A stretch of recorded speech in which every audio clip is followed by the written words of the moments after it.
Hello friends, welcome to lecture series on DBMS. दोस्तों, इस video lecture में हम समझेंगे ट्रांजैक्शन के कंसेप्ट को और एसिड प्रॉपर्टीज ऑफ ट्रांजैक्शन को देखेंगे। दोस्तों, इस वीडियो लेक्चर में और आने वाले वीडियो लेक्चर में मैं जो भी कंसेप्ट आपको बताने वाला हूँ उसके लिए जो मैं स्टैंडर्ड बुक आप फॉलो कर रहा हूँ उसके नाम मैं आपको बता देता हूँ, नवाथे एंड कॉर्थ। तो आप दोनों में से कोई भी एक बुक फॉलो कर सकते हैं। वैसे इस वीडियो लेक्चर को देखने के बाद आपको बुक फॉलो करने की जरूरत नहीं पड़ेगी, बिकॉज ये दोनों बुक में जो कुछ भी दिया गया है वो सारा मैं वीडियो लेक्चर में कवर करने वाला हूँ। दोस्तों, जब भी आप स्टैंडर्ड सब्जेक्ट्स को प्रिपेयर कर रहे हैं, जैसे डीबीएमएस की बात करें, ऑपरेटिंग सिस्टम की बात करें, कंप्यूटर नेटवर्क की बात करें, तो इसके लिए आप हमेशा स्टैंडर्ड बुक जरूर फॉलो कीजिएगा, बिकॉज जो कोर कंसेप्ट होते हैं उसमें बहुत अच्छे से दिए गए होते हैं। जब आप लोकल सोर्स को फॉलो करते हैं, जैसे यूट्यूब या कहीं से भी पढ़ लेते हैं, तो कई जगहों पे कंसेप्ट गलत दिया गया होता है। इसलिए सही कंसेप्ट के लिए हमेशा स्टैंडर्ड बुक जरूर फॉलो कीजिएगा। सो आइए दोस्तों, समझते हैं कि ट्रांजैक्शन का एक्चुअल कंसेप्ट है क्या। तो इसे मैं आपको एक एग्जाम्पल के जरिए बताना चाहूंगा। सो यहाँ पर दोस्तों एग्जाम्पल में हम लोग कंसिडर कर रहे हैं राम एंड सीता को। राम जो है वो कुछ अमाउंट सेंड करना चाहता है सीता को। ओके, सो राम के अकाउंट में जो भी बैलेंस है उसमें से वो कुछ ट्रांसफर करेगा सीता को। फॉर एग्जांपल वो 2000 रुपीज ट्रांसफर करना चाहता है, तो सबसे पहले स्टेप में क्या होगा कि जो भी बैलेंस है राम के अकाउंट में वो रीड किया जाएगा, राइट। तो यहाँ पे BAL जो BAL1 है ये बेसिकली वेरिएबल है जिसके थ्रू हम लोग अमाउंट फेच कर रहे हैं BAL वेरिएबल में, ठीक है। तो बैलेंस यहाँ पे शॉर्ट फॉर्म है BAL। तो BAL1 जो है इस वेरिएबल में जो भी अमाउंट है राम के यहाँ पर अकाउंट में वो फेच किया जाएगा। तो पहले रीड कर रहे हैं हम लोग बैलेंस और चेक किया जाएगा कि क्या वो बैलेंस 2000 से ज्यादा है कि नहीं, क्योंकि बिकॉज 2000 से ज्यादा रहेगा तभी तो 2000 सेंड कर पाएगा। सपोज ज्यादा है तो नेक्स्ट स्टेप क्या होगा कि जो भी बैलेंस है उसका उसमें से 2000 रुपीज सब्ट्रैक्ट किया जाएगा, राइट। फॉर एग्जांपल अगर उसका इनिशियल बैलेंस था 4000, तो 4000 माइनस 2000 कितना बचेगा, 2000, राइट। तो वो 2000 फिर से हम बैलेंस 1 में स्टोर कर दे रहे हैं। अब ये जो बैलेंस 1 की वैल्यू हो गई 2000, मतलब नेट अमाउंट अभी 2000 बचा है राम के अकाउंट में, ये फिर से हम लोग उसके अकाउंट में रिस्टोर कर देंगे, राइट। या एक और एग्जांपल लेकर बताता हूँ। फॉर एग्जांपल अगर राम के अकाउंट में 6000 बैलेंस था और उसने 2000 उसको सेंड करना चाहता है सीता को, तो 6000 माइनस 2000 करोगे तो 4000, राइट। तो वो 4000 बैलेंस 1 में स्टोर हो जाएगा। अब ये बैलेंस 1 दोस्तों राम के अकाउंट में स्टोर करना होगा, राइट, क्योंकि बैलेंस अपडेट करना है, 2000 कट हो गया। तो इसलिए नेक्स्ट स्टेप होगा राइट बैलेंस 1। ओके, सो अब ये जो नया अमाउंट है 4000, ये राम का अपडेटेड जो वैल्यू है ये राम के अकाउंट में राइट कर दिया जाएगा। अब इसके बाद का प्रोसीजर क्या होगा कि जो भी 2000 यहाँ से कट किया है वो सीता के अकाउंट में जाएगा, राइट। सो नेक्स्ट स्टेप है जो भी बैलेंस है सीता के अकाउंट में वो रीड किया जाएगा BAL2 वेरिएबल में। सो BAL2 एक सेकंड वेरिएबल है जिसके अंदर सीता के अकाउंट में जो भी वैल्यू है, फॉर एग्जांपल उसके अकाउंट में से 1000 रुपीज था, ठीक है। सो 1000 BAL2 में रीड किया जाएगा, फिर उसके अंदर कितना ऐड किया जाएगा जितना यहाँ से कट हुआ, यानी 2000, राइट। सो BAL2 प्लस 2000 अभी मिलके कितना हो गया 3000। ये 3000 स्टोर हो जाएगा BAL2 में, और अब ये जो नेट अमाउंट है 3000 ये फिर स्टोर कर देंगे हम लोग सीता के अकाउंट में, राइट, अपडेट कर देंगे। सो राइट BAL2 क्या करेगा कि सीता के अकाउंट में जो भी बैलेंस है उसे अपडेट कर देगा, वो 3000 हो जाएगा। सो दोस्तों ये था पूरा प्रोसीजर जो आपको समझ में आया। अब जरा इसको समझने की कोशिश कीजिएगा कि सपोज ऐसा होता है कि राम जो है वहाँ यहाँ की जो 3 स्टेटमेंट है राम साइड वो तीनों परफॉर्म होते हैं, मतलब रीड होता है बैलेंस, और बैलेंस यहाँ पर दोस्तों सब्ट्रैक्ट भी हो जाता है 2000, और उसके अकाउंट में बैलेंस अपडेट भी हो जाता है। सो एग्जाम्पल लेकर यहाँ पे समझाता हूँ मैं आपको कि मान लीजिए कि इनिशियल यहाँ पर जो बैलेंस था, जैसे मैंने आपको बताया कि इनिशियल बैलेंस सपोज BAL1 जो है वो है, जस्ट वेट, यहां पर सपोज ये जो BAL1 है ना इसकी इनिशियल वैल्यू है से 6000, ओके। और उसके बाद जब 2000 इसमें से सब्ट्रैक्ट हो गया तो BAL1 में कितनी वैल्यू बचेगी 4000, राइट। तो दोस्तों ये 3 स्टेप हो जाने के बाद मान लीजिए सिस्टम जो भी सिस्टम इस चीज को परफॉर्म कर रहा है वो सिस्टम फेल हो जाता है, सम हार्डवेयर फेलियर, ओके, और यहाँ पे स्टॉप हो गया। अब क्या हो गया दोस्तों कि 2000 अमाउंट तो कट गया राम के अकाउंट से, लेकिन वो सीता तक पहुंचा नहीं। मतलब ये तो बहुत बड़ा झोल हो गया कि पैसे तो कट गए लेकिन पहुंचे नहीं। तो ऐसा कभी होना चाहिए नहीं। तो इसलिए दोस्तों हम लोग कंसेप्ट डिफाइन करते हैं यहाँ पर एटॉमिक ऑपरेशन का। एटॉमिक ऑपरेशन का मतलब क्या होता है, वो सारे सेट ऑफ इंस्ट्रक्शन, ध्यान से समझिएगा, वो सारे सेट ऑफ इंस्ट्रक्शन जो as a single unit consider होंगे, या तो वो पूरी तरह से एग्जीक्यूट होंगे, अगर उसमें से एक भी स्टेटमेंट एग्जीक्यूट नहीं होता तो पूरा जो भी कैलकुलेशन किया गया था उसे रोल बैक कर दिया जाएगा। इसका मतलब क्या हुआ कि यहाँ के 3 स्टेटमेंट और यहाँ के 3 statement as a single unit consider किए जाएंगे। और दोस्तों ये जो सिंगल यूनिट है इसी का नाम कहलाता है ट्रांजैक्शन। मतलब समझने की कोशिश कीजिए, यहाँ पर हो कह रहा है कि यहाँ के दोस्तों मैंने जो ट्रांजैक्शन का आपको डेफिनेशन बताया कि a transaction is a unit of work that has to either happen in a full or not at all. मतलब ये जो 6 स्टेटमेंट्स है ये 6 के 6 या तो पूरे के पूरे हो या तो कुछ भी ना हो। ऐसा नहीं होना चाहिए इसमें कि कुछ हो या कुछ ना हो, क्योंकि अगर ऐसा होता है तो जो दोस्तों यहाँ पर हमारा आप देख रहे हो सिनेरियो जो है वो इनकंसिस्टेंट स्टेट में चला जा रहा है। मतलब यहाँ से बैलेंस कट तो गया लेकिन यहाँ पे नहीं पहुंचा अगर बीच में फेलियर हो जा रही है तो। इसलिए ये जो 6 के 6 ऑपरेशन है इसे हम कुछ इस तरह ग्रुप कर सकते हैं जो यहाँ पर मैं आपको दिखा रहा हूँ। सो पहले 3 दोस्तों यहाँ के स्टेटमेंट में लिखे हैं और ये जो 3 स्टेटमेंट्स है इंस्ट्रक्शन बोल सकते हो ये यहाँ पर है। ओके, ये 6 के 6 हुए। इसके एंड में क्या लिखा गया है? कमिट। कमिट का मतलब होता है कि जो सारे ऑपरेशंस थे वो सक्सेसफुली परफॉर्म हो गए, अब वो परमानेंटली जो भी डेटाबेस में चेंजेस थे वो कर दिए गए। ठीक है, अभी मैं आगे आपको और कमिट करे में डिटेल में बताऊंगा। तो दोस्तों ये सारे ऑपरेशंस को एक साथ ग्रुप करके रखना और उसे as a single unit consider करना। सिंगल यूनिट का मतलब या तो पूरा एग्जीक्यूट होगा या तो कुछ नहीं होगा। कुछ नहीं होगा मतलब अगर बीच में फेल हो गया तो फिर से रोल बैक कर देंगे, जो भी अपडेट्स हुए थे बीच में उसे फिर से रिस्टोर कर दिया जाएगा। मतलब अगर यहाँ पे फेलियर हो गई ना तो जो भी चेंजेस थे कि 2000 कट किया था ना वो फिर से क्या हो जाएगा? रिस्टोर हो जाएगा। आपने ये जरूर देखा होगा कि कभी कभी जो ट्रांसैक्शन हमारे फेल हो जाते हैं तो अगर अमाउंट वहां पे कट हुआ है, समझ हम लोग कुछ रिजर्वेशन टिकट बुक करते हैं और अमाउंट हमारा कट हो गया लेकिन टिकट बुक नहीं हुआ तो कुछ दिनों बाद हमें रिफंड मिल जाता है और अमाउंट रिस्टोर हो जाता है, राइट। सो अगर बीच में सपोज फेलियर हो गई तो जो भी चेंजेस किए थे मतलब 2000 कट किया गया था वो फिर से रिस्टोर हो जाएगा, मतलब फिर से अमाउंट 6000 हो जाएगा। मतलब या तो ये पूरा 6 के 6 होगा या तो कुछ नहीं होगा। इसलिए यहाँ पर हम लोग कह सकते हैं कि transaction ensures that no matter what happens, मतलब कुछ भी हो जाए बीच में फेलियर हो जाए या कोई भी प्रॉब्लम आ जाए, the data you work with, जो भी डेटा के साथ आप काम कर रहे हो, यहाँ पर डेटा क्या है दोस्तों? Balance 1 and balance 2 will be in a sensible state, मतलब वो कभी भी इनकंसिस्टेंट स्टेट में नहीं जाएगा। जैसे यहाँ पर आप देख रहे थे कि यहाँ पे अगर फेलियर हो जा रही थी तो ये राम बेचारे का अमाउंट 4000 हो जा रहा था और यहाँ पर ये 2000 सीता को पहुंच ही नहीं रहा था, तो ये इनकंसिस्टेंट स्टेट हुई। ट्रांसैक्शन इंश्योर करता है कि ऐसी इनकंसिस्टेंट स्टेट कभी रीच ना हो। तो वो कैसे इंश्योर करेगा? तो दोस्तों बेसिकली ट्रांसैक्शन हम कैसे किसे कह रहे हैं? ट्रांसैक्शन बेसिकली हम लोग ये जो भी इंस्ट्रक्शन को ग्रुप कर रहे हैं ना उसी को नाम दे रहे हैं। तो ट्रांसैक्शन एक प्रोसेस ही है लेकिन हर एक प्रोसेस ट्रांसैक्शन नहीं कहला सकता। तो कुछ फीचर्स होते हैं जो दोस्तों जो भी डेटाबेस सिस्टम ट्रांसैक्शन को इंप्लीमेंट कर रहा है उसे उन फीचर्स को इंप्लीमेंट करना पड़ता है और ये फीचर्स टोटल 4 है जिसे हम एसिड प्रॉपर्टी से जानते हैं। तो दोस्तों ये जो 4 फीचर है ये किसी प्रोसेस को ट्रांसैक्शन बनाते हैं। तो मतलब कोई भी रैंडम प्रोसेस ले लोगे उसे आप ट्रांसैक्शन नहीं कह सकते जब तक वो 4 जो फीचर्स हैं वो वहां पर मौजूद ना हो, वो वहां पर इंप्लीमेंट ना हो। तो आइए समझते हैं दोस्तों कि ये 4 फीचर्स जिसे हम एसिड प्रॉपर्टीज कहते हैं ये है क्या। सो दोस्तों जो टोटल 4 प्रॉपर्टीज है ट्रांसैक्शन की वो है atomicity, consistency, isolation and durability. इन्हीं के सब पहले अगर आप लेटर्स लोगे जैसे एटॉमिसिटी का A, कंसिस्टेंसी का C, आइसोलेशन का I और ड्यूरेबिलिटी का D, तो इसी को दोस्तों हम लोग क्लब करके क्या कहते हैं? एसिड। Okay, ACID। तो A for atomicity, C for consistency, I for isolation, D for durability. तो एसिड जो प्रॉपर्टीज है दोस्तों ये क्या है, मतलब एक एक हम डिटेल में भी देखने वाले हैं। आइए सबसे पहले समझते हैं एटॉमिसिटी को।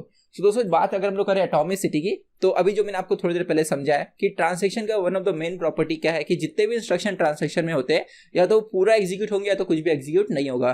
तो इसी प्रॉपर्टी को एटॉमिसिटी प्रॉपर्टी कहते हैं। तो एटॉमिसिटी क्या इंश्योर करता है? एटॉमिसिटी इंश्योर करता है कि all the instructions with in a transaction will successfully execute और none of them will execute, यानी या तो पूरा होगा या तो कुछ नहीं होगा। और दोस्तों ये किसकी रिस्पॉन्सिबिलिटी होती है? बेसिकली ट्रांसैक्शन जो मैनेजर होता है, ट्रांसैक्शन कंट्रोल मैनेजर, उसकी ये रिस्पॉन्सिबिलिटी होती है कि जो पूरा का पूरा ट्रांसैक्शन के इंस्ट्रक्शन या तो पूरे एग्जीक्यूट हो या तो बीच में फेलियर होता है तो रोल बैक किया जाए। सो एटॉमिसिटी दोस्तों गारंटी करता है कि that each transaction is treated as a single unit which either succeeds completely or fails completely. So जैसा कि मैंने आपको बताया कि it is responsibility of transaction control manager to ensure atomicity of the transaction। मतलब यहाँ पर अगर मैं ये ट्रांजेक्शन कंसीडर करूँ तो ये ट्रांजेक्शन में अगर आप देखोगे टोटल कितने इंस्ट्रक्शन है यहाँ पर 7, तो 7 के साथ पूरे एग्जीक्यूट होंगे या तो कोई कुछ भी एग्जीक्यूट नहीं होगा अगर बीच में फेलियर आ जाती है। तो दोस्तों ये है एटॉमिसिटी प्रॉपर्टी और कौन इंश्योर करता है इसे इंश्योर करता है transaction control manager which is part of DBMS, database management system. ठीक है। सो दोस्तों ट्रांसैक्शन कंट्रोल मैनेजर जो है उसके अंदर वो सारे मतलब लॉजिक लिखे गए होंगे, वो सारे प्रोग्राम किए गए होंगे कि कैसे एटॉमिसिटी को मेंटेन करना। बेसिकली होगा क्या कि वो चेक करेगा बस कि कोई ट्रांजैक्शन सक्सेसफुली मतलब बीच में फेल तो नहीं हो गया, मतलब सक्सेसफुली हो गया कैसे पता चलेगा? कमिट कर दिया उसने, राइट। अगर कमिट नहीं किया है तो मतलब बीच में अगर समझो कुछ फेलियर होता है तो उसके रिस्पॉन्स में एक्शन लिया जाएगा कि जो भी उसके इफेक्ट है उसे रोल बैक किया जाए। अब कैसे रोल बैक किया जाता है ये दोस्तों हम लोग आगे रिकवरी में देखने वाले हैं। सो आगे मैं बात करूंगा कंसिस्टेंसी की। सो दोस्तों कंसिस्टेंसी का क्या मतलब होता है कि जो भी डेटा वैल्यूज के साथ ट्रांसैक्शन उसके साथ जो भी अपडेट कर रहा है, जो भी डेटा वैल्यूज पे अपडेट कर रहा है, वो डेटा दोस्तों कभी इनकंसिस्टेंट स्टेट में नहीं जाने चाहिए। अब इसका क्या मतलब हुआ कि जब भी आप डेटाबेस टेबल डिफाइन करते हो तो फॉर एग्जांपल आपने ये बोल के रखा है कि रोल नंबर जो है वो बस इंटीजर होना चाहिए, तो कोई भी ऐसा कभी केस नहीं होना चाहिए कि रोल नंबर में कोई दूसरा जो कैरेक्टर है वो एंटर कर दिया गया, फॉर एग्जांपल अल्फाबेट या स्पेशल सिंबल @, राइट। तो ये किसकी रिस्पॉन्सिबिलिटी होगी दोस्तों कि जो भी आपने कंस्ट्रेंट डिफाइन किए हैं डेटाबेस टेबल में एंट्रीज के लिए वो सेटिस्फाई हो। बेसिकली जो भी एप्लीकेशन प्रोग्रामर है जो उस डेटाबेस सिस्टम को डिजाइन कर रहा है उसकी रिस्पॉन्सिबिलिटी होगी कि वो सारे कंस्ट्रेंट अच्छे से डिफाइन करे। इसका एग्जांपल लेकर मैं अभी आपको थोड़ी देर में बताऊंगा। सो कंसिस्टेंसी क्या कहता है कि consistency means that you guarantee that your data will be consistent, मतलब कुछ भी हो जाए डेटा कभी इनकंसिस्टेंट स्टेट में नहीं जाएगा। इसका क्या मतलब हुआ, none of the constraints you have on related data will be ever violated, मतलब जो भी कंस्ट्रेंट डेटा पे डिफाइन किए गए वो कभी वायलेट नहीं होंगे। ओके, सो इसे दोस्तों हम लोग समझते हैं एग्जांपल के जरिए। जैसे आपका कॉलेज का एग्जांपल ले ले कि आपके कॉलेज में लाइब्रेरी में वही स्टूडेंट बुक को ले सकता है जो उस कॉलेज का स्टूडेंट होगा, राइट। सो बेसिकली कैसे इस कंसेप्ट को हम इम्प्लीमेंट करेंगे कि एग्जाम्पल जस्ट ले रहा हूं मैं कि आपका जो भी लाइब्रेरी है कॉलेज में उसके अंदर जो भी डेटाबेस यूज हो रहा है कंप्यूटर में उसमें 2 टेबल्स है। फॉर एग्जांपल एक स्टूडेंट टेबल है, स्टूडेंट टेबल में दोस्तों स्टूडेंट की पूरी इंफॉर्मेशन है, मतलब उसका रोल नंबर क्या है, हर एक स्टूडेंट का यूनिक रोल नंबर होगा, राइट। देन उसका नेम क्या है, उसका ब्रांच क्या है एंड वगैरह वगैरह। ओके, सो अब उसके बाद एक दूसरा टेबल है जिसके अंदर किस स्टूडेंट को कौन सी बुक असाइन की गई है वो इंफॉर्मेशन रखा जा रहा है। तो सेकेंड टेबल है सपोज बुक इश्यूड करके। ओके, सो दोस्तों इस टेबल में क्या इंफॉर्मेशन है कि स्टूडेंट का रोल नंबर एंड उसे कौन सी बुक दी गई है, बुक आईडी। ओके, सो देखो ये जो टेबल है दोस्तों इसमें उसी स्टूडेंट का नंबर मतलब एंट्री हो सकती है रोल नंबर की जो इस टेबल में प्रेजेंट है, क्योंकि ये जो स्टूडेंट टेबल है इसमें वो सारी इंफॉर्मेशन है कि पूरे कॉलेज में कौन कौन से स्टूडेंट है, राइट। तो यहाँ पे जो रोल नंबर है इसमें ऐसा कोई भी रोल नंबर नहीं हो सकता, यहाँ पर एक ऐसा कोई भी रोल नंबर नहीं हो सकता जो इस टेबल में प्रेजेंट ना हो। तो ये दोस्तों फॉरेन रेफरेंशियल इंटीग्रिटी है, मतलब इसे आप और अच्छे से समझेंगे जब मैं आपको एसक्यूएल में टेबल क्रिएट करना सिखाऊंगा और वेरियस टाइप ऑफ कंस्ट्रेंट आपको बताऊंगा। मतलब यहाँ पर आप बेसिक लेवल पे ये समझो, क्या जो भी आपने बुक इशू किया है किसी स्टूडेंट को उसमें जो रोल नंबर है क्या यहाँ पर ऐसा कोई रोल नंबर हो सकता है जो इस टेबल में ना हो? बिल्कुल नहीं, क्योंकि इस टेबल में वो सारे स्टूडेंट्स का रोल नंबर है जो कॉलेज में पढ़ते हैं, राइट। इसलिए यहाँ पर वही रोल नंबर प्रेजेंट हो सकता है जो यहाँ पर है, राइट। तो यानी यहाँ का वैल्यू दोस्तों रेफर कर रहा है यहाँ की वैल्यू को। Okay, so this is a foreign की फॉर दिस प्राइमरी की। तो ये फॉरेन की प्राइमरी की का भी कंसेप्ट आगे हम लोग समझेंगे।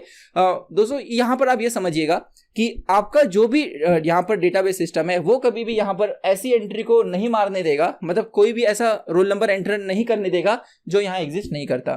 तो अगर ऐसा हो जाता है तो हम लोग कहेंगे कि जो कंसिस्टेंसी है वो वायोलेट हो गई, समझे। तो आपका जो दोस्तों ट्रांजैक्शन है वो जो भी कुछ अपडेट कर रहा है, ट्रांजैक्शन जो कुछ भी अपडेट कर रहा है वो इंश्योर होना चाहिए कि वो कभी भी अपने डेटाबेस को इनकंसिस्टेंट स्टेट में ना लेकर जाए। और ये किसकी रिस्पॉन्सिबिलिटी है? अगेन दोस्तों एप्लीकेशन प्रोग्रामर की है ना, कि वो प्रोग्राम करते समय वो सारे कंस्ट्रेंट को डिफाइन करे।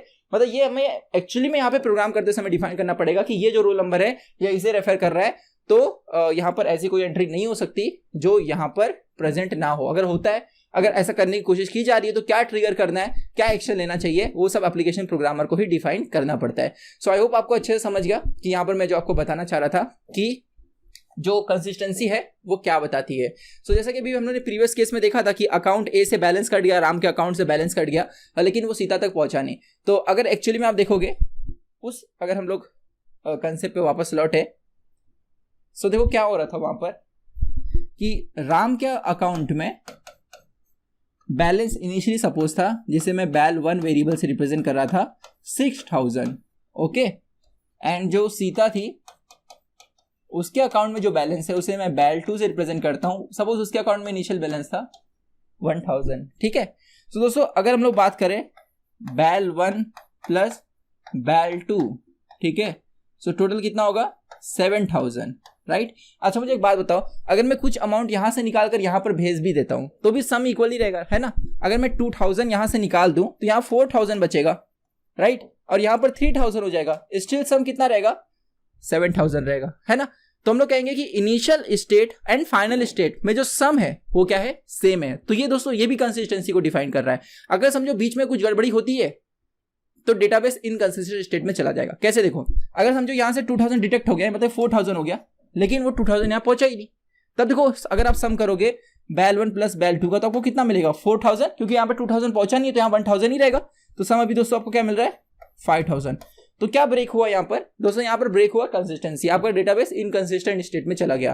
तो इसलिए इनिशियल सम और फाइनल सम सेम होना चाहिए। अगर आप ये कहोगे, मतलब डेटा से रिलेटेड जो भी आपको लॉजिक आप बता रहे हो ना कि भाई इनिशियल डेटा के जो कंस्ट्रेंट है वो सेटिस्फाई होने चाहिए, यहाँ पर जो भी बैलेंस थे इनिशियल उनका सम और फाइनल सम वो सेम होना चाहिए। तो ये हम लोग बात कर रहे हैं डेटा के कंसिस्टेंसी की। तो अगर ये फेल होते हैं मतलब कंसिस्टेंसी जो रूल है दोस्तों फेल हो गई। Is that clear? तो ये दोस्तों रिस्पांसिबिलिटी किसकी होगी, जैसे मैंने आपको बताया डीबीएमएस की तो है ही, मतलब वो तो देखिएगा, प्लस एप्लीकेशन प्रोग्रामर की सबसे मेन होती है कि वो कंस्ट्रेंट सही से डिफाइन करे। ऑब्वियसली यहाँ पर अगर 6000 से 4000 दोस्तों 2000 डिटेक्ट हो जा रहा है और यहाँ नहीं पहुंच रहा है तो ऑब्वियसली कहीं ना कहीं जो एटॉमिसिटी है या तो वो तो ब्रेक हुई है, क्योंकि पूरा का पूरा हुआ नहीं है। जो एटॉमिसिटी ब्रेक हो गई, ब्रेक क्यों हुई, क्योंकि अगर ब्रेक नहीं हुई होती तो रोल बैक हो जाता था और फिर से सम जो है यहाँ पर दोस्तों ये 6000 पे रिस्टोर हो जाता था और ये 1000 तो है ही, तो सम हमें 7000 मिलना चाहिए था लेकिन मिल नहीं रहा है, मतलब एटॉमिसिटी ब्रेक हुई है। मतलब जो इसके पहले की प्रॉपर्टीज है दोस्तों वो ब्रेक होने की वजह से भी हो सकता है कि आपकी कंसिस्टेंसी वहां पे ब्रेक हो जाए, राइट। मतलब डिपेंडेंट है प्रॉपर्टीज आपस में, ये आप समझने की कोशिश कीजिएगा कि अगर एटॉमिसिटी सेटिस्फाई ना हो तो हो सकता है कि यहाँ पर आपको इनकंसिस्टेंसी देखने को मिले। मतलब मैं ऐसा नहीं कह रहा कि दोनों में डायरेक्ट लिंक है। अब जैसे यहाँ पर अगर कोई, जैसे मैंने आपको बताया कि वो स्टूडेंट का रोल नंबर जो आपके कॉलेज में है उसी को बुक असाइन करना चाहिए, लेकिन अगर एप्लीकेशन प्रोग्रामर ने उस चीज को अच्छे से डिफाइन नहीं किया कंस्ट्रेंट को, तो हो सकता है ऐसी एंट्री चली जाए जो स्टूडेंट एग्जिस्ट नहीं कर रहा उसे भी बुक असाइन हो जाए, राइट। तो कहीं ना कहीं एटॉमिसिटी और कंसिस्टेंसी आपस में डायरेक्टली लिंक नहीं है, लेकिन ऐसा हो सकता है किसी केस में, जैसे मैंने यहाँ पर बताया कि अगर एटॉमिसिटी फेल हो जाए तो आपका डेटाबेस इनकंसिस्टेंट स्टेट में जा सकता है। Is that clear? सो यहाँ पर दोस्तों हम लोग आगे बढ़ते हैं और समझते हैं कि इसके बारे में थोड़ा सा और देख लेते हैं आगे। जो भी मैंने आपको थ्योरी बताया यहाँ पर मैं आपको दिखा देता हूँ उसे कि if you try to add marks that refers to a non existing student. जैसे यहाँ पर एक दूसरा एग्जांपल दिया गया कि अगर मुझे कॉलेज में पढ़ने वाले स्टूडेंट्स के मार्क्स की एंट्री करनी है किसी डेटाबेस में, ओके, सो वहाँ पर मैं ऐसे स्टूडेंट का मार्क्स एंटर कर रहा हूँ जो कॉलेज मतलब उसमें पढ़ ही नहीं रहा है, राइट। तो जो डेटाबेस सिस्टम है वो उसे करने देगा नहीं, ओके वो तब पॉसिबल होगा जब जो भी कंस्ट्रेंट है, रूल्स हैं, वो अच्छे से डिफाइन किए गए। अब ये कैसे डिफाइन किए जाते हैं दोस्तों, हम एसक्यूएल में अच्छे से समझेंगे।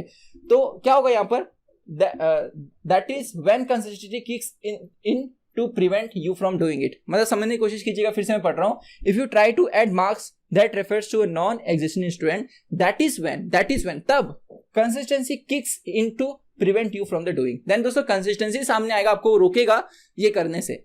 Is that clear? मतलब आप इतना तो समझ गए रहेंगे कि डेटा की कोई भी गलत वैल्यू, डेटा का कोई भी गलत स्टेट, अगर डेटा का जो है वो कहीं किसी गलत स्टेट में पहुंच रहा है तो वहां पर कंसिस्टेंसी ब्रेक हो रही है और इसे आपको दोस्तों वहां पर क्या करना होगा, रोकना होगा। कैसे रोकोगे? आपको वहां पर कंस्ट्रेंट डिफाइन करने होंगे कि ऐसा ना हो, राइट। सो ये किसकी रिस्पॉन्सिबिलिटी? एप्लीकेशन प्रोग्रामर की। तो यहां पर दोस्तों it is responsibility of DBMS and application programmer to ensure consistency of the database. Okay, so आगे मैं बढ़ता हूं और नेक्स्ट हम लोग समझते हैं आइसोलेशन को।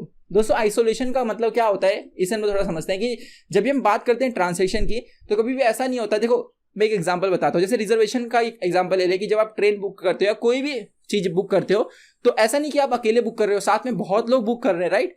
तो जो ट्रांसैक्शन होता है ना, या आपके अकाउंट का अगर हम लोग बात कर ले, आपके अकाउंट में हो सकता है कि आप अपने अकाउंट से किसी को पैसा ट्रांसफर कर रहे हो या उसी समय पे ऐसा हो सकता है कि आपके अकाउंट में कोई पैसा ऐड भी कर रहा होगा, राइट। तो मल्टीपल ट्रांसैक्शन सेम डेटाबेस का यूज कर सकते हैं, ऐसा एट सेम टाइम हो सकता है। यस और नो? मतलब ट्रांसैक्शन जो होते हैं कभी सिक्वेंशियली नहीं चलते, मतलब एक ट्रांसैक्शन हो जाएगा फिर दूसरा हम चलाएंगे, और ऐसा हम लोग इसलिए भी करते हैं कि सीपीयू का यूटिलाइजेशन बना रहे। ये मैंने आपको अच्छे से ऑपरेटिंग सिस्टम में बताया था कि दोस्तों कोई भी प्रोसेस जब एग्जीक्यूट होता है तो कुछ अपना टाइम सीपीयू पे लेता है, कुछ अपना टाइम इनपुट आउटपुट एक्टिविटी में लेता है। जैसे इनपुट आउटपुट एक्टिविटी मतलब हार्ड डिस्क से कोई चीज रैम में लेकर आना, फिर रैम से रीड करना, तो ये सब इनपुट आउटपुट एक्टिविटी में जब दोस्तों टाइम जाता है तो उस समय सीपीयू खाली पड़ा होता है। इसलिए बेटर ये होता है कि जब भी इनपुट आउटपुट एक्टिविटी होती रहे तो सीपीयू पे कोई दूसरा प्रोसेस रन किया जाए। इसलिए ऐसा कभी नहीं होता कि एक ट्रांसैक्शन पूरा रन होगा फिर दूसरा ट्रांसैक्शन रन होगा, नहीं।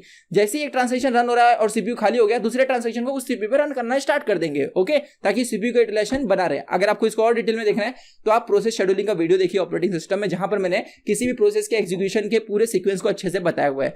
तो दोस्तों आपको समझना होगा कि मल्टीपल जो ट्रांसैक्शन है वो एक साथ रन हो सकते हैं, राइट। और जब मल्टीपल ट्रांसैक्शन एक साथ रन होते हैं ना, जिसे हम कंकरेंट एग्जीक्यूशन कहते हैं, तो दोस्तों कंकरेंट एग्जीक्यूशन में बहुत सारे प्रॉब्लम्स अराइज होते हैं, जिसे मैं आगे आपको आने वाली वीडियो में बताऊंगा कि कंकरेंट एग्जीक्यूशन से क्या क्या प्रॉब्लम हो सकते हैं। लेकिन आपको ये समझ में आना चाहिए कि अगर ट्रांजैक्शन इंप्लीमेंट हो रहा है, अगर हमारा सिस्टम ट्रांजैक्शन को इंप्लीमेंट कर रहा है, तो उसकी ये रिस्पॉन्सिबिलिटी होगी कि अगर दो यूजर पैरेलली ट्रांजैक्शन को रन करा रहे हैं तो उन्हें एक दूसरे को पता नहीं चलना चाहिए कि मेरा जो भी ट्रांजैक्शन है वो दूसरे की वजह से इंटरफेयर हो रहा है, वहां पर प्रॉब्लम क्रिएट हो रही है।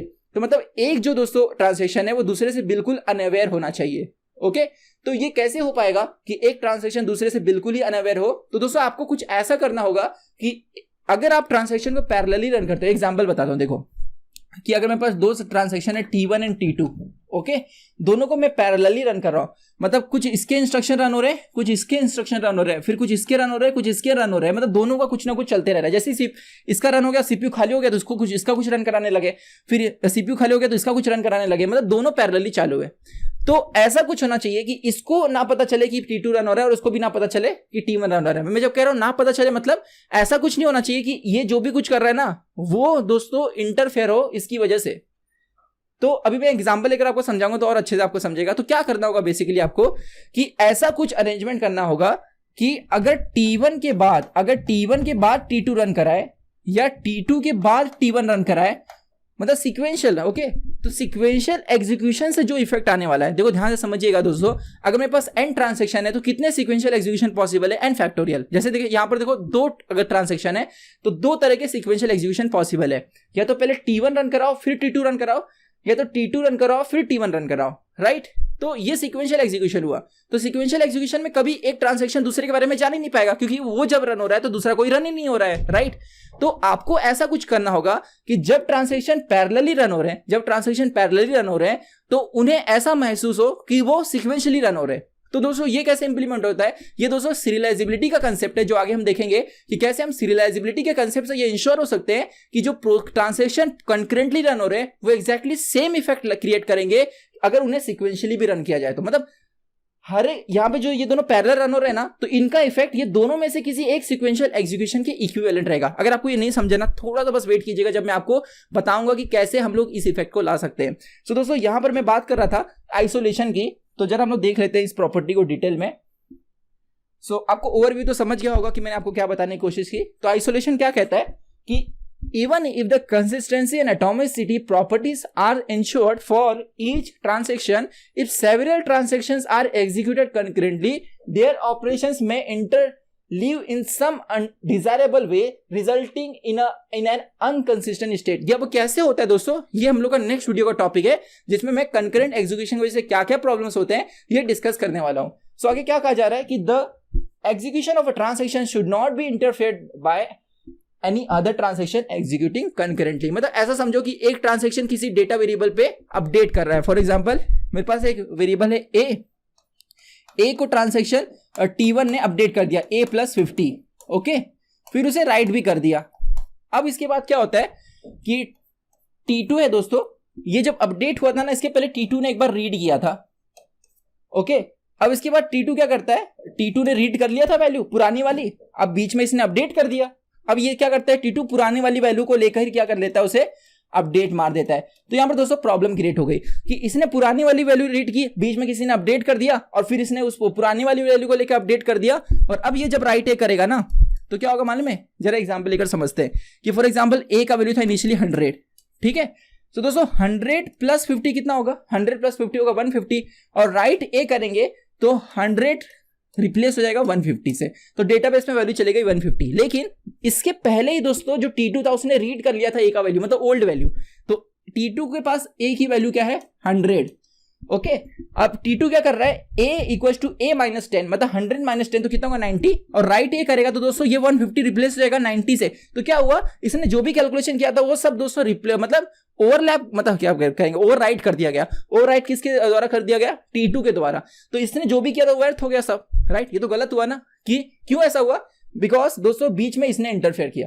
तो अब ये सारे प्रॉब्लम्स क्या होते हैं ये हम डिटेल में आगे देखने वाले। जस्ट मैंने आपको एक छोटा सा एग्जांपल बताया, आई होप आपको अच्छे समझ में आया, राइट, कि इनकंसिस्टेंट स्टेट में कैसे जा रहा है।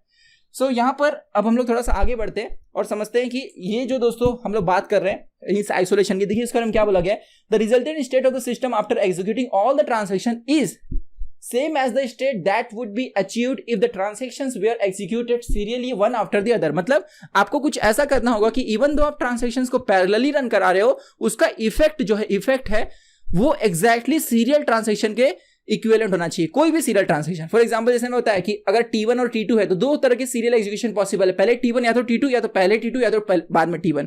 इनमें से किसी के भी एक के इक्विवेलेंट आपको इफेक्ट लाना होगा अगर आप कंकरेंटली ट्रांजैक्शन को रन करा रहे हैं। आप समझ रहे हैं? मतलब अगर मेरे पास दो ट्रांजैक्शन है T1 और T2, उनको आपको जैसे रन कराना है वैसे रन कराओ, कंकरेंटली रन करा रहे मतलब कुछ इसका फिर कुछ इसका फिर कुछ इसका फिर कुछ इसका चलेगा, लेकिन एंड में जो इफेक्ट है वो सीरियल शेड्यूल के इक्विवेलेंट होना चाहिए। मतलब अगर मैं T1 पहले रन करूं फिर T2 रन करूं तो इसकी वजह से जो फाइनल स्टेट क्रिएट होगा, फाइनल स्टेट मतलब जो भी वेरिएबल्स की वैल्यू होंगी डेटाबेस में जो भी डेटा है उनका जो भी वैल्यू होगा वो एग्जैक्टली दोस्तों इसकी वजह से होगा, उसके सिमिलर होना चाहिए। या तो दूसरी पॉसिबिलिटी क्या है सीरियल एग्जीक्यूशन की, T2 के बाद T1, तो दोनों में से किसी एक के इफेक्ट के इक्विवेलेंट होना चाहिए। इसे दोस्तों हम और डिटेल में देखेंगे। अगर आपको नहीं समझा इफेक्ट का मतलब क्या है, कैसे ये होता है, तो जस्ट वेट कीजिएगा, इस वीडियो के बाद नेक्स्ट टॉपिक वही है अपना, ठीक है? तो टेंशन मत दीजिएगा बिल्कुल।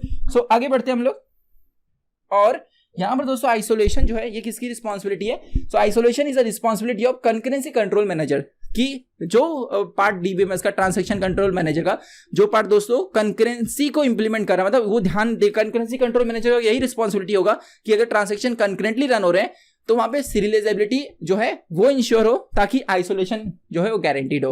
वैसे दोस्तों वेरियस लेवल के आइसोलेशन डिफाइन किए गए, आगे मैं इसके बारे में डिस्कस करूंगा, लेकिन ट्रू जो आइसोलेशन है वो यही है कि एक जो ट्रांजैक्शन है वो दूसरे ट्रांजैक्शन की वजह से मतलब इंटरफेयर नहीं होना चाहिए, डेटाबेस इनकंसिस्टेंट स्टेट में नहीं जाना चाहिए। इनडायरेक्टली इसका मतलब क्या होगा कि जो इफेक्ट है वो अगर ट्रांजैक्शंस को सीरियली रन कराए उसके इक्विवेलेंट होना चाहिए। Is that clear? सो आइए दोस्तों अगले प्रॉपर्टी पे चलते हैं जिसका नाम है ड्यूरेबिलिटी। सो दोस्तों ड्यूरेबिलिटी प्रॉपर्टी क्या कहता है कि आपने अगर एक बार सक्सेसफुली किसी ट्रांजैक्शन को परफॉर्म कर दिया और कमिट ऑपरेशन हो गया, मैंने आपको बताया ट्रांजैक्शन का एंड का ऑपरेशन क्या होता है, कमिट मतलब उस ट्रांजैक्शन ने जो भी चेंजेस किए हैं अब वो परमानेंट है। किसी भी हाल में अगर सिस्टम फेल भी हो जाए, पावर फेलियर भी हो जाए, हार्डवेयर फेलियर भी हो जाए, तो आपको कुछ ऐसा अरेंजमेंट करना होगा ताकि जो भी चेंजेस हैं वो लॉस ना हो। तो इसकी रिस्पॉन्स ये दोस्तों कौन गारंटी करता है, कौन सी प्रॉपर्टी? ड्यूरेबिलिटी। तो आपको क्या करना होगा, बैकअप रखना होगा, राइट? कि अगर पावर लॉस भी हो जाता है या डिस्क फेलियर भी हो जाती है तो उसके बैकअप किसी और डिस्क में पड़ी रहे।